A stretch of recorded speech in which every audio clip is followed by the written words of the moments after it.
Hello guys, good morning. Welcome back to my channel Deep Sneha Lifestyle with a new another vlog. আজ প্রায় 2 সপ্তাহ পর তোমাদের সামনে আবার একটা vlog নিয়ে এসেছি।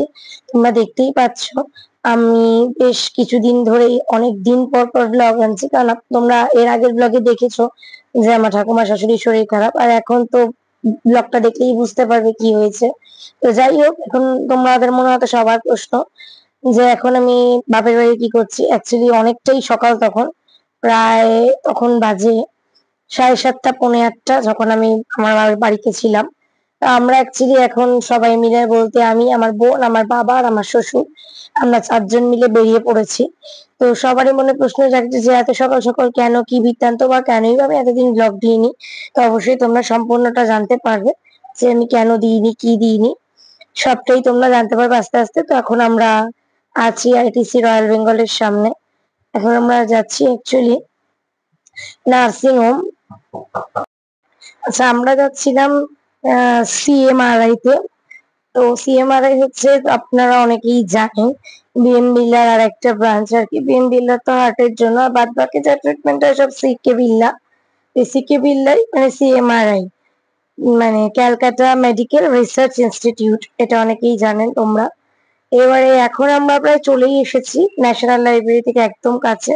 তো দেখো এখন আমরা ওয়েটিং রুমে বসে আছি, মানে ওয়েটিং, যেখানে সবাই ওয়েট করে, ওয়েটিং হল যেটা আর কি একটা। ওখানেই আমাদের টোকেন আমাদের নেওয়া কমপ্লিট। তো ওখান থেকে নিয়ে ডক্টরের সমস্ত প্রসিডিওর করে তারপরে এখন আমরা গিয়ে বসে রয়েছি ওপিডি তে। তার কারণ হচ্ছে এখন ডক্টর এখনো এসে পৌঁছাননি। আমাদের রিপোর্টিং টাইম ছিল 9:30, তো আমরা সেরকম অনুযায়ী এসেছিলাম, বাট ডক্টর এসেছিলেন অনেক দেরিতে। তো এখন আমরা এখানে করিডোরে থেকে টোকেন কালেক্ট করে প্রেশার, ব্লাড প্রেশার, সুগার, এই সমস্ত টেস্ট হবে আর কি, চেক আপ, মেডিকেল যে চেক আপ গুলো আর কি হয় ডক্টর ভিজিটের আগে, তো সেটাই হবে।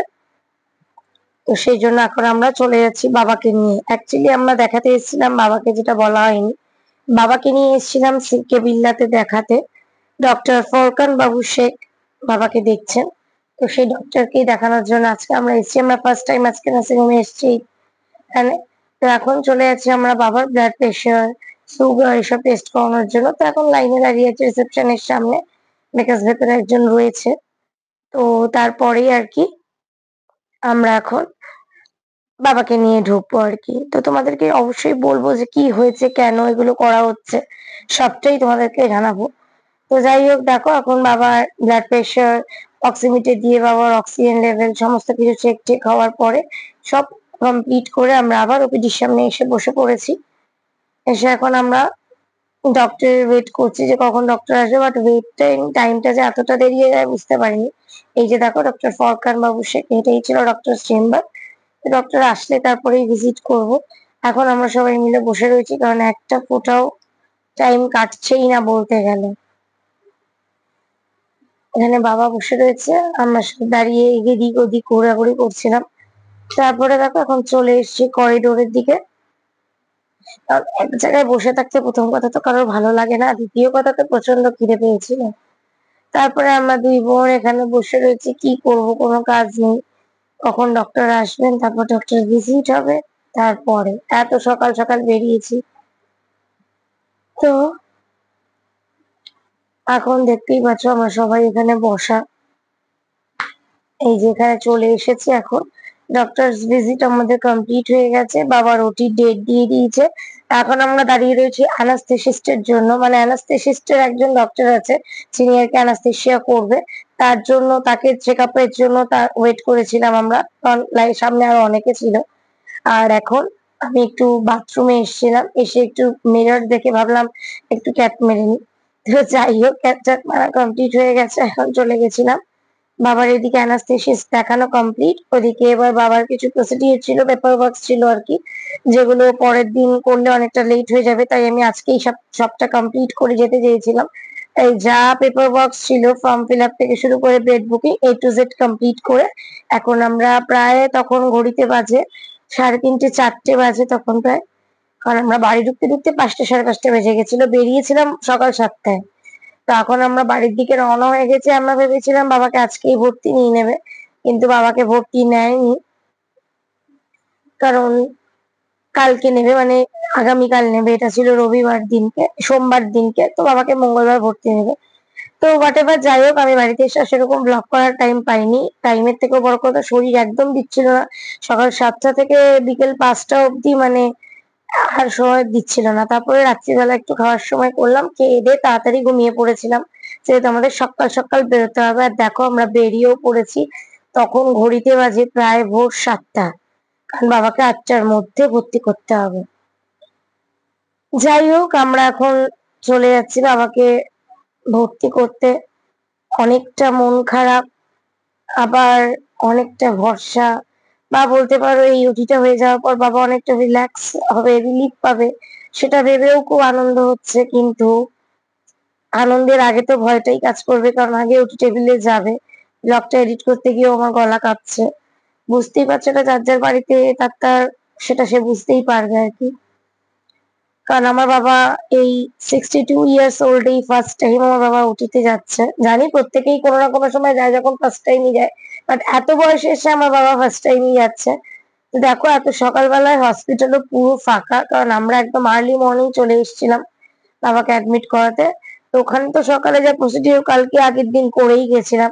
তো আরো কিছু ফিল আপ ছিল, যেমন কনসেন্ট লেটার থেকে শুরু করে একটা ওটিতে গেলে যা যা আর কি ওটির যা প্রসিডিওর থাকে সেগুলো করতে যে যা জিনিস লাগে সেগুলো কমপ্লিট করে বাবাকে এখন অ্যাডমিট করে দিয়েছি।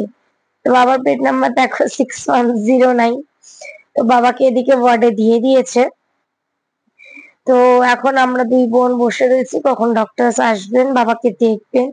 আরো অনেক কিছু টেস্ট আছেন, যারা মানে ডক্টরের অ্যাসিস্ট্যান্ট যে ডক্টর আছেন উনি এসে দেখবেন। তো ওয়েট করতে করতে দেখো এদিকে আমাদের ডক্টর এসে চলে এসছে। গৌতম কুমার দাস তো? হ্যাঁ হ্যাঁ হ্যাঁ,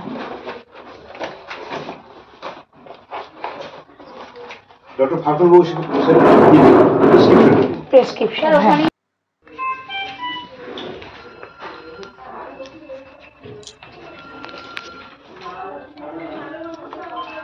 তো বাবার সমস্ত রিপোর্টস টিপোর্টস চেক কমপ্লিট হয়ে গেছে, বাবার অল প্রসিডিওর কমপ্লিট। বাবাকে এখন রেখে দিয়ে আমরা নিচে এসেছি খেতে, কারণ বাবার ওটি টাইমিং দুপুর 1টার সময়। তো সেই কারণে আর কি আমরা এখন চলে এসেছি বাইরে একটু খেতে, কারণ না খেতে মানে না খেলে তো শরীর চলবেই না। এতটা লং টাইম বাবা ভর্তি হয়ে গেছে 10টার সময়, আর 1টার সময় ওটি, প্রায় 3 ঘন্টা আমাদের ওয়েট করতে হবে। তাই আমি পাপা আর বোন এখন বসে বসে গাবজাল মারছিলাম আর কি। কি করবো, কোনো তো কাজ নেই। তো দেখতে দেখতে দেখো 12টা 12 বেজে গেছে, ওটির টাইমও হয়ে গেছে। ওরা বলেছিল 12:30টার মধ্যে এসে ওয়েট করতে। তো আমি আবার চলে এসেছিলাম ওয়াশরুমে, একটু টেনশনে আর কি, ওয়াশরুমটা বেশি যাচ্ছিলাম আর কি। তো যাই হোক, দেখো দেখতে দেখতে প্রায় 1টা 10 বাজে। এই যে বাবাকে নামিয়েছে লিফট থেকে ওটিতে নিয়ে যাওয়ার জন্য। তারপর এখানে আমাকে ডাকলো, কিছু সাইন করতে হবে, মানে পেশেন্ট ওটিতে যাচ্ছে এই কারণে সাইন করতে হবে, তাই আমি গেছিলাম সাইন করতে। এখন বাবাকে ওটিতে ঢুকিয়ে দিয়েছে, আর আমরা এখন বাইরে দাঁড়িয়ে ওয়েট করছি। অনেকটা ভয় কাজ করছে, অনেকটা টেনশন। প্রায় 2 ঘন্টা, প্রায় 1-1.5 ঘন্টা পরে বাবাকে এই যে দেখো বার করে দিয়েছে ওটি থেকে। বাবা তখনও জিজ্ঞেস করছে খেয়েছি কিনা। হয়তো এটাই বাবা মা, হয়তো বাবা এটাই মা, বলতে গিয়েও আমার গলা কাঁপছে। ওটি থেকে নিয়ে বাবাকে এখন বেডে দিয়ে দিয়েছে, বাবা এখন রেস্ট করুক। তারপরে বাবাকে দেখে আমরা বেরিয়ে গেছি, এখন ভিজিটিং আওয়ার্স কমপ্লিট হয়ে গেছে। তারপর আমরা একটা ছোট্ট হোটেল দেখে, কারণ ওখানে একদমই হিন্দু হোটেল সেরকম ছিল না, একটাই পেয়েছিলাম, তো সেখানে কোনো রকমে খেয়েছিলাম। খিদে পেলে সবই খেতে ভালো লাগে, সে যাই হোক না কেন। নিম পাতা হলেও ভালো লাগে, উচ্ছে করলা সিদ্ধ হলেও ভালো লাগে। তো খেয়ে দিয়ে এখন আমরা বাড়ির পথে রওনা হব। একটা জিনিস মনে খুব দাগ কাটছিল, যে বাবা ওটি থেকে বেরোনোর পরেও কোনো কথা জিজ্ঞেস না করে জিজ্ঞেস করেছিল তোরা খেয়েছিস কিনা। যাই হোক, এখন আমরা অটো করে চলে যাচ্ছি মেট্রো স্টেশন যতীন দাস আর কি। আমরা মেট্রো করেই বাড়ি যাব। বাড়ি যাওয়ার জন্য এখন ওয়েট করছি মেট্রো কখন আসবে। তাই বোন আর পাপা কথা বলছিল, সরি অ্যাকচুয়ালি আমার গলাটা কেঁপে যাচ্ছে বারবার ওই কথাটা মনে করাতে। তো দেখো ওয়েট করতে করতে এদিকে মেট্রো চলেও এসেছে, বসে পড়েছে। এখন আমরা মেট্রোতে যাব বাড়ির উদ্দেশ্যে। বাবাকে রেখে আসলাম, বাবা এই জীবনে ফার্স্ট টাইম একা একা থাকছে, তো এটা অনেকটা খারাপ লাগছে। কিন্তু যাই হোক, এখন আমি ভাবছি যে বাবা সুস্থ হয়ে যাবে, কবে বাবাকে বাড়ি নিয়ে আসবে। দেখো এখন আমার মা বোন সবাই আমাদের বাড়িতেই চলে এসছে। মানে আমরা সবাই মিলে একটু ইয়ার্কি ঠাট্টা করছি যে যতটা মন হালকা রাখা যায়। তো সবাইকে নিয়ে চলে এসে তারপরে আমি ঘুমিয়ে পড়েছিলাম। আজকে আর সেরকম শরীর নেই। তো পরের দিন সকাল সকাল উঠে পড়েছিলাম যে বিকেল বেলায় বাবাকে দেখতে যেতে হবে। তো সকাল সকাল আর সেরকম তাড়া নেই। আমার শাশুড়ি আমার মা আর বোনকে নিয়ে চলে এসেছিল যে ওরা বাড়িতে একা একা মন খারাপ করে থাকবে, তার থেকে চলে আসাই বেটার। তো যাই হোক, এদিকে দেখো এখন সকাল সকাল সবার জন্য আমি চা করছিলাম। কারণ মন মেজাজ সবারই খারাপ, যতই আমরা হাসি ঠাট্টা করে ভুলে থাকার চেষ্টা করি, একটা বাড়ির মানুষ না থাকলে প্রত্যেকেরই শরীর একটা মন খারাপ হয়। যাই হোক, তারপরে আমি স্নান টান করে নিয়েছিলাম, কারণ আমার আবার মায়ের সাথে একটু বেরোনো ছিল। আর ঠাকুরের কাছে পুজো দিয়ে বলছিলাম যাতে খুব তাড়াতাড়ি বাবাকে সুস্থ করে দেয়। ঠাকুর ছাড়া আর আমাদের ভরসা কেই বা আছে বলো। তো যাই হোক, ঠাকুর পুজো টুজো দিয়ে এখন আমরা টেবিলে বসেছিলাম সবাই ব্রেকফাস্ট করব বলে। আমার একদমই কিছু খেতে ইচ্ছে করছিল না, আর মা এদিকে রান্না করছিল যেহেতু আমরা বেরোবো সেই কারণে। কিন্তু মা বললো যে না, একদম কিছু না খেয়ে থাকাটা ঠিক হবে না, তুই চা বিস্কুট অন্তত খা। তাই চা বিস্কুট খাচ্ছিলাম। আর এদিকে আমার শরীর মানে এতটা দুর্বল হয়ে গেছিল, আর পা হাত পা তো মনে হচ্ছিল না ব্যথায় ভেঙেই যাচ্ছিল, কারণ এত ছোটাছুটি এত দৌড়াদৌড়ি আর পাচ্ছিলাম না আমি। তো যাই হোক, এখন সকালে জলখাবার নিয়ে আসা হয়ে গেছে, এখন সবাই মিলে বসে গেছি জলখাবার খেতে। সবাইকে দিয়ে এদিকে আমি রেডি টেডি হয়ে তারপরেই খেতে বসেছি দেখো। কারণ আমি আর মা এখন বেরোবো। আর আমার তো জানা আছে যে বাবাকে আমি বিকেলে দেখতে যাব, তাই জন্য সেরকম একটা তাড়া ছিল না। তাই জন্যই তাড়াতাড়ি করে খাওয়া দাওয়া করে মায়ের সাথে বেরিয়ে পড়েছি। মা আর আমি একটা কিছু আমাদের আমাদের নিজেদের অ্যাকচুয়ালি একটা পার্সোনাল অফিসিয়াল ওয়ার্ক ছিল, তো সেই কারণেই আমরা বেরোচ্ছিলাম। মাকে তো ডেকে ডেকে প্রায় অজ্ঞান হয়ে গেছি যে আসো আসো আসো, কিছুতেই সে আসে না। তারপরে কোনো রকমে তাকে নিয়ে এখন বেরিয়ে গেছি, বেরিয়ে বাড়ি ঢুকতে পারিনি, হঠাৎ করে হসপিটাল থেকে মেসেজ আসে যে বাবাকে ডিসচার্জ দিয়ে দেয়। তো আমরা তো বেশ খুশি ছিলাম যে একদিনও বাবাকে রাখলো না, জাস্ট একটা রাত রেখে ছেড়ে দিয়েছে। এখন আমরা দুই বোন মিলে চলে যাচ্ছি বাবাকে আনতে। অনেকটা মনে আনন্দ, অনেকটা ভালো লাগছে যে বাবা বাড়ি চলে আসবে, এটা ভেবেই ভালো লাগছে আর কি। আর কিছু বলার নেই। আর বেশ কিছুক্ষণের মধ্যেই আমরা হসপিটালে পৌঁছে যাব। অনেকটা জ্যাম আর অনেকটাই গরম ছিল বাইরে। তো দেখো এই যে হসপিটাল, আমরা চলে এসেছি এখন হসপিটালে।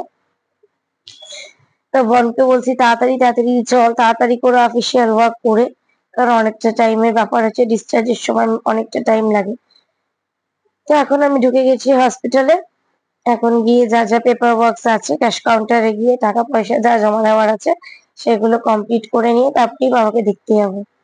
তো দেখো এদিকে চলে এসেছি সব কমপ্লিট করে বাবাকে দেখতে। একদিন পর বাবাকে দেখে খুব ভালো লাগছে। আর বাবা আমাদেরকে বলছিল যে কি কি খেয়েছে, কি কি করেছে, কত কষ্ট হয়েছে না হয়েছে। অ্যাকচুয়ালি সত্যি কথা বলতে ঠাকুর আশীর্বাদে বাবার একটুও কষ্ট হয়নি। দেখো বাবা আগের দিন ওটি করেছে, কেউ বলবে?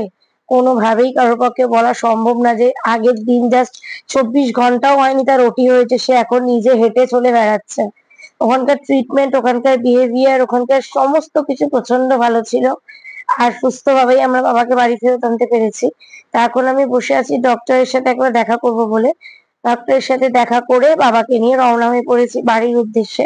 মাও বাড়ি চলে গেছে, বাড়ি থেকে সমস্ত কিছু কি গোছগাছ করেছে বাবা যাবে বলে। তারও মনে একটা আনন্দ কাজ করছে আর কি। যাই হোক, এখন আমরা বাবাকে নিয়ে বাড়ি ফিরছি। ঠাকুরের কাছে তোমরা প্রার্থনা করো যাতে বাবাকে খুব তাড়াতাড়ি সুস্থ করে তুলতে পারি, আরো তাড়াতাড়ি যেন রিকভার করতে পারে। তো বাড়ি থেকে মাকে বললাম মা তাড়াতাড়ি ম্যাগি বানাও, খুব খিদে পেয়েছে। তো তারপরে মা ম্যাগি বানিয়ে খুব তাড়াতাড়ি দিয়েছে, দিয়ে খেয়ে ঠেয়ে নিয়ে এখন আমি বেরিয়ে গেছি। আমি আমার বাড়ি যাবো আর কি, শ্বশুর বাড়ি। তো আমার দেওর আমাকে নিতে এসছে, তো ওর সাথেই আমি যাব বাড়িতে। ও এই ফাঁকে বাবাকে দেখেও গেল, আর এদিকে আমাকে নিতেও আসা হয়ে গেল। চোখ মুখ দেখে বুঝতে পারছো যে কি গেছে এই কদিন। তা এখন আমি বাড়িতে এসে খেয়ে টেয়ে নিয়ে একটু শোবো আর কি। অনেকদিন পর একটু শান্তিতে ঘুমাবো, কারণ এই জিনিসটা নিয়ে প্রায় 2-2.5 মাস ধরে বাবাকে নিয়ে দৌড়াদৌড়ি করতে হয়েছে। তার কোনো ব্লগই তোমাদের সাথে আমি শেয়ার করতে পারিনি, বিকজ মনের অবস্থা সেরকম কিছু ছিল না। তো যাই হোক, আমার যদি এই ব্লগটা ভালো লেগে থাকে অবশ্যই লাইক কমেন্ট শেয়ার আর সাবস্ক্রাইব করে দিও। আর ভগবানের কাছে প্রে করো যাতে আমার বাবা খুব তাড়াতাড়ি সুস্থ হয়ে যায়। তো চলো আজকের মতো টাটা।